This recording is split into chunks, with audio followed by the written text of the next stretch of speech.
성경의 내용에 차체적인 모순이나 오류는 없는가? 성경에 기록된 내용이 역사적 사실과 일치하는가? 성경에 기록된 수많은 예언이 그대로 성취되었는가? 현재 남아있는 예언과 현재의 상황은 어떠한가? 지금까지 성경이 과연 역사적으로 믿을 만한 문서인지 신학적 기준이 아닌 문서학적, 역사적, 고고학적, 정황적 증거를 통해 객관적으로 믿을 만한 근거가 분명함을 확인했습니다. 하지만 여러분 중에는 이렇게 끊임없이 의심을 제기하는 분이 계실 것입니다. 성경이 그렇게 신뢰할 만한 역사적인 문서라고 가정하자. 그런데 대체 그게 어쨌다는 거냐? 그냥 사람이 역사적인 기록을 정확하게 남긴 것에 불과하지 않느냐? 성경이 하나님이라는 신에 의한 계시로 기록되었다는 성경의 주장은 무슨 근거가 있느냐? 이는 앞서 살펴본 증거들만으로도 충분히 반박이 가능합니다. 성경에 기록된 수많은 기적들과 사건들, 예수님의 실종과 죽음, 부활 등의 초자연적인 일들이 실제로 있었다는 것을 확인했는데 이러한 초자연적인 일들은 신적인 존재의 개입이 없이는 불가능하기 때문입니다. 하지만 지금부터는 그래도 의심하시는 분을 위해 추가적인 증거를 제시하려고 합니다. 그 증거는 바로 성경 내용 자체의 내적 일관성과 예언 성취입니다. 성경은 지금처럼 교통이 발달하지도 않았고 인터넷이나 방송, 책 등과 같은 정보 매체는커녕 인쇄술의 혜택조차 받지 못하던 수천 년 전에 쓰여진 고대 문서입니다. 그것도 지리적, 시기적으로 완전히 동떨어졌고 정보의 교류조차 전혀 불가능하던 시기에 40여 명의 독립적인 저자들이 저술하였습니다. 이런 상황에서 성경 문서 간의 내용의 상호 일관성이나 완전한 통일성, 그리고 역사적인 예언의 성취가 발견된다면 이는 신의 개입이 없이 상식적으로는 결코 발생할 수 없는 일이라고 볼 수 있습니다. 그렇다면 성경 자체의 내적 일관성과 신뢰성은 어떻게 검증할 수 있을까요? 가장 간단하고 확실한 방법은 성경에 무수히 많이 나오는 예언이 문자적으로, 역사적으로 정확하게 성취되었고 서로 다른 성경 문서 간의 예언에 불일치가 없는지를 확인하는 것입니다. 성경의 27%는 예언으로 구성되어 있고 이는 과거와 현재, 그리고 미래의 역사를 직접적으로 다루고 있기 때문에 객관적인 평가의 기준으로 삼을 수 있습니다. 많은 사람들은 예언가라고 하면 유명한 노스트라다무스나 진 딕슨, 에드가 케이시? 혹은 동네 점집 무당을 생각할지 모르겠습니다.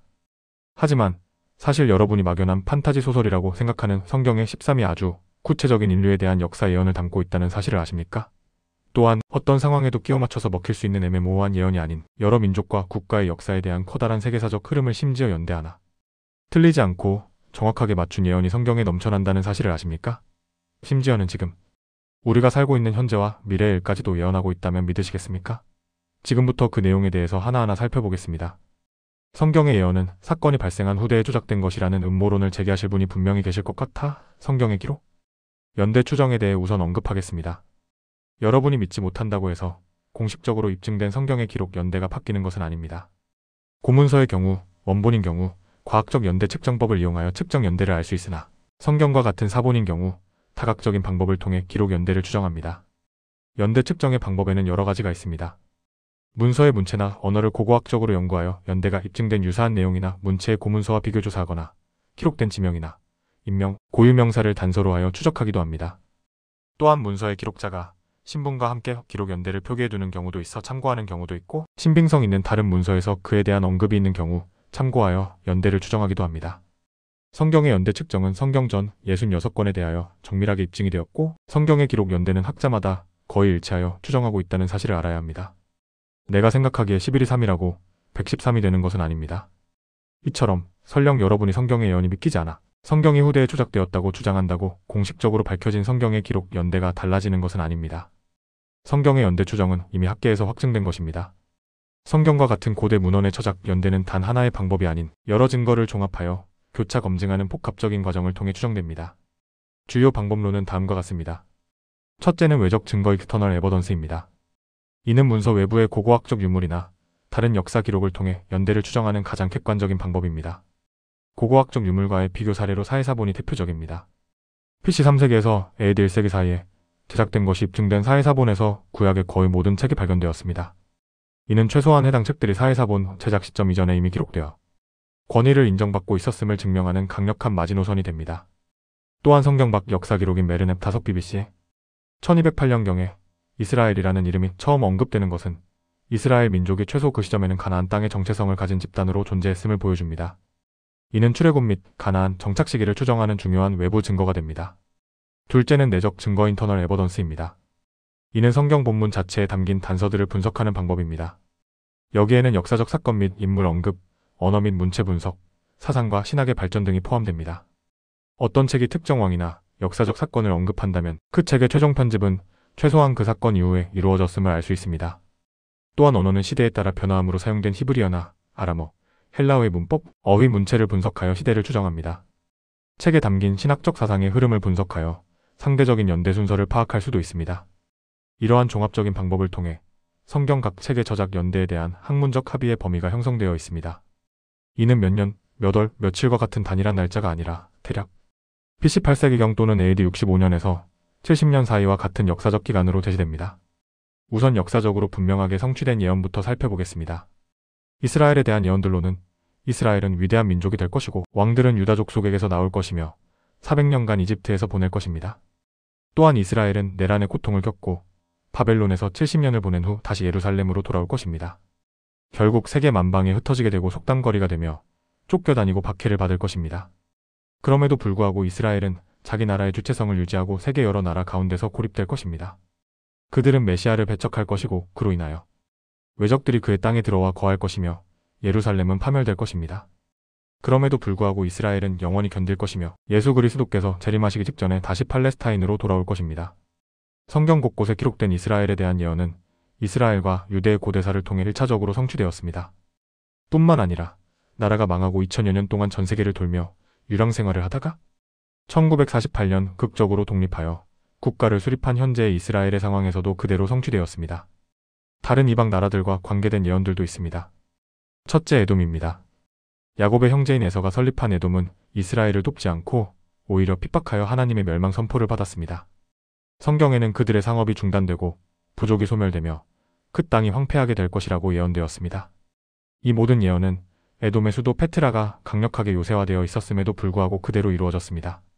BC 586년 바빌로니아에 의해 멸망당함으로써 페트라와 에돔은 역사에서 자취를 감추었습니다. 이 예언들은 사건 발생 수백 년에서 1000년 전에 기록되었습니다. 둘째, 바벨론입니다. 다니엘, 이사야, 예레미야는 강대국 바벨론이 멸망할 것을 예언했습니다. 예언은 BC 539년 10월 13일 메대 사람 다리오가 유프라테스 강줄기를 역류시켜 성을 함락시킴으로써 문자 그대로 성취되었습니다. 셋째, 메데-바사페르시아입니다. BC 551년에 기록된 다니엘서에는 약 217년 후에 일어날 전쟁, 즉 다리오 3세가 헬라의 알렉산더 대제에게 멸망될 것이라고 설명하고 있습니다. 이 예언은 BC 334년에서 331년 사이의 3대 결정적인 전쟁에서 그대로 성취되었습니다. 넷째, 헬라 그리스입니다. 다니엘은 또한 알렉산더가 죽고 헬라 제국이 4개의 작은 나라로 분리될 것이라고 예언했습니다. 이것은 알렉산더가 33세에 바벨론에서 죽은 후 BC 301년에 정확하게 발생하였습니다. 다섯째, 로마입니다. 다니엘은 로마가 넷째 왕국이며 철과 같다고 예언하였는데 이는 역사적으로 입증되었습니다. 또한 다니엘은 그 예언 가운데서 왕국이 나눌 것이라고 하였는데 이는 AD 364년에 성취되었습니다. 여섯째, 애굽 이집트입니다. 예수님이 오시기 600여 년 전의 선지자 에스겔은 이집트가 미약한 나라가 되어 다시는 나라들 위에 스스로 높이지 못한다고 예언했습니다. 에스겔은 애굽이 사라질 것이 아니라 세력을 잃게 될 것이라고 예언하였는데 이 예언은 현재 문자 그대로 이루어졌습니다. 일곱째, 로스러시아입니다. 에스겔 38-39장에서는 인류의 종말이 가까울 때 러시아와 아랍의 거대한 연합군이 홀로 있는 이스라엘을 공격할 것이라고 예언하고 있습니다. 이는 아직 성취되지는 않았지만 2025년 현재 중동과 러시아의 국제 정세가 급박하게 에스겔의 예언과 유사한 흐름으로 전개되고 있습니다. 이에 대한 자세한 내용은 이후에 언급할 것입니다. 특수 도성들에 관한 예언들도 있습니다. 첫째, 두로입니다. 에스겔 26장에는 두로 성에 대한 예언이 기록되어 있습니다. 느부갓네살이 성읍을 함락시키고 다른 나라들이 합세하여 멸망시키며 도성은 폐허가 되어 돌바닥처럼 평평해지고 돌과 나무는 바다에 던져지며 결코 재건되지 않을 것이라고 예언되었습니다. 이 모든 예언은 그대로 성취되었습니다. BC 586년 느부갓네살이 해변 도시를 멸망시켰고 BC 332년 알렉산더 대제가 섬 도시를 파멸시키기 위해 옛 성에 무너진 것들을 바다에 던져 다리를 건설했습니다. 이후 두로는 결코 재건되지 않았습니다. 둘째, 여리고입니다. 여호수아는 여리고 성이 한 사람에 의해 다시 세워질 것이며 그 성을 재건하는 사람의 장남이 공사 시작 때 죽고 막내 아들이 공사 완공 때 죽을 것이라고 예언했습니다. 약 5세기 후인 BC 930년에 페델 사람 히엘이 여리고를 재건할 때 터를 쌓을 때 맏아들 아비람이 죽었고 문을 완공할 때 막내 아들 수굽이 죽었다는 기록이 있습니다. 셋째, 니느웨입니다. BC 650년경 나홈 선지자는 니느웨가 완전히 파멸할 것이라고 예언했습니다. 당시 니느웨는 높이 30m의 견고한 성벽을 가진 난공불락의 도시로 보였지만 예언이 있은 지 40년도 못 되어 메대와 바벨론 연합군에 의해 멸망하였습니다. 넷째, 예루살렘입니다. 예수님께서는 예루살렘이 파멸되고 시민들은 학살당하며 성전이 완전히 무너져 돌 하나도 돌 위에 남지 않을 것이라고 직접 말씀하셨습니다. 이후 40년도 채 안 되어 AD 70년 로마 장군 티투스에 의해 예루살렘은 포위되었고 약 50만 명의 유대인이 학살당했으며 성전은 초토화되어 예언 그대로 성취되었습니다. 특정 인물에 관한 예언들도 있습니다. 첫째, 요시아입니다. 열왕기상에는 BC 975년에 다윗의 집에 요시아라 이름하는 아들이 태어나 베델의 산당 제사장을 제물로 바칠 것이라는 예언이 기록되어 있습니다. 약 350년이 지난 BC 624년 실제로 요시아 왕이 나타나 그 예언을 그대로 성취했습니다. 둘째, 고레스입니다. 선지자 이사야는 BC 712년경 페르시아의 왕 고레스가 유대인들의 귀향을 허락하고 예루살렘 성전을 재건할 것이라고 그의 이름까지 언급하며 예언했습니다. 이 일은 176년 후인 BC 536년에 실제로 일어났습니다.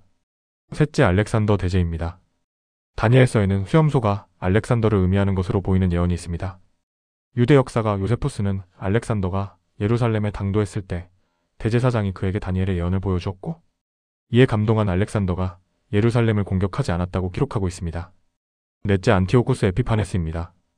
다니엘은 약 386년 전에 시리아의 장군 안티오쿠스가 성전을 더럽힐 것을 예언했고 이는 BC 167년에 그대로 이루어졌습니다.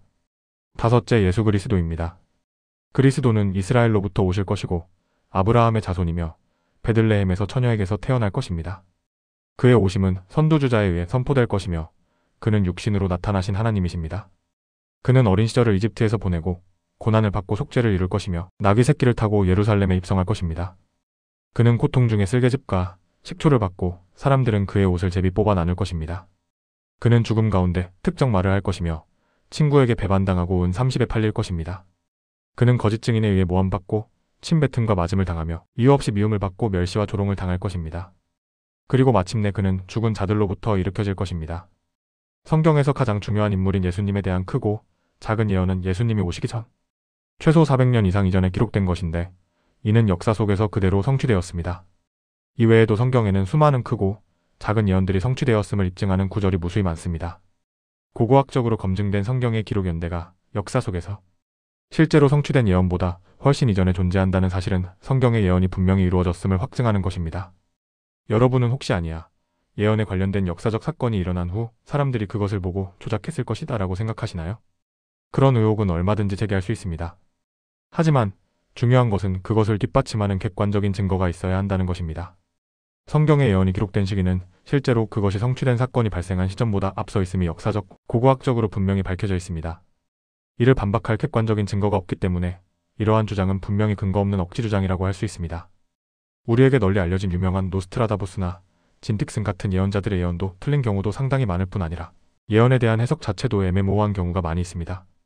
이렇게 하면 나쁜 일이 생길 수도 있으니 조심하고 처신을 잘하면 악재를 피해갈 수 있다는 식의 두리뭉실하고 조건적이며 뜬 구름 잡는 식의 무당 예언도 있습니다. 하지만 성경의 예언은 조건적이지 않습니다. 애매모호하지 않습니다. 두리뭉실하지 않습니다. 분명하고 직설적이고 단호합니다. 1분 1초의 앞도 예측할 수 없는 인간이 특정한 개인의 사적인 운명도 아닌 국가와 민족, 역사의 거대한 물줄기를 정확하게 예언하는 것이 가능합니까? 결코 불가능합니다. 이것은 성경은 분명한 하나님의 말씀이라는 사실을 강력하게 입증하는 근거입니다. 여기까지 객관적인 증거를 살펴보았음에도 아무 근거도 없이 고고학적으로 맞다고 하지만 내가 직접 경험하지 못했으니 성경은 후대에 조작된 것이다 라는 억지 주장을 버리지 못하는 사람도 있을 것입니다. 그렇다면 이런 분들은 정말로 성경을 믿는 것이 불가능할까요? 결코 그렇지 않습니다. 성경의 역사적 사건이 벌어지기 전에 쓰여지던 시대에 살지 못했고 그렇게 기록되는 것을 두 눈으로 목격하지 못했기 때문에 분명한 역사적 근거가 있음에도 무시한다면 남아있는 방법은 한 가지입니다. 여러분과 지금 제가 살고 있는 현 세대에 성취되었고 성취되고 있으며 성취될 예언을 알아보면 되겠죠? 만일 이것까지 보여드렸음에도 불구하고 믿지 못하겠다는 분은 건전한 회의론자가 아닌 비합리적인 회의주의 신봉자일 것입니다. 이런 분들은 수백 가지가 아니라 수만 가지 증거를 들어도 믿지 않겠다는 확고한 신념이 있기 때문에 결코 설득할 수 없습니다. 이런 사람은 보이는 것을 믿는 것이 아니라 믿는 것만을 보려는 고집쟁이기 때문입니다. 다음 글에서는 최근 성취되었거나 진행 중인 예언, 그리고 앞으로 일어날 일들에 대한 성경의 예언을 살펴보겠습니다.